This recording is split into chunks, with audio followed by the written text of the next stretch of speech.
আসসালামু আলাইকুম এভরিওয়ান। আজকে আমার জীবনের ফার্স্ট ব্লগ নিয়ে চলে আসলাম আপনাদের সাথে। যদিও ভালো ফোন না থাকার কারণে একটু খারাপ হবে, তাও আশা করি শেষ পর্যন্ত দেখবেন। আজকে জুমার দিন, সকালে উঠে মাদ্রাসা সাফাই করে ঘুমিয়েছিলাম। এখন বাজে 12টা। ঘুম থেকে উঠে বাইরে খুবই ঠান্ডা, আর ট্যাঙ্কির পানি তো আরও বেশি, তাই গরম পানি বসিয়ে দিয়েছে। এদিকে দেখি ছাত্ররা নিজের কাজে ব্যস্ত। আজ শুক্রবার, তাই ছাত্র কম। আমি কাপড় চোপড় নিয়ে ওয়াশরুমে যাচ্ছিলাম, গিয়ে দেখি ছাত্ররা গরম পানি ওয়াশরুমে নিয়ে চলে এসেছে।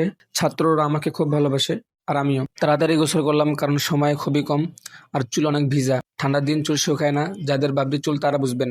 গোসল করার সময় আমার মাথার চুল অনেক পড়ে যায়। কারোর কাছে যদি কোনো সলিউশন থাকে তাহলে আমাকে বলে হেল্প করবেন। আরেকটা কথা, এটা হচ্ছে আমার ঘড়ি। যারা যারা এই ঘড়ির দাম গেস করতে পারবে বা ঘড়ির দামের আশেপাশে যেতে পারবে, 20K প্লাস ভিউ হলে প্রত্যেককে আমি 30 টাকা করে মোবাইল রিচার্জ করে দেবো ইনশাল্লাহ। যাই হোক, আমি অবশেষে রাজারবাড়ির মসজিদে চলে আসলাম। এই মসজিদের ইমাম সাহেবের বয়ান খুব ভালো লাগে। ইমাম সাহেব ঘোষণা করে দিলেন নামাজের পর জিলাপি দেওয়া হবে। আমি জিলাপি না নিয়ে চলে আসছি। আমার মতো কে কে লাইনে দাঁড়িয়ে মিষ্টি নিতে ভালো লাগে না, কমেন্টে বলে যাবে।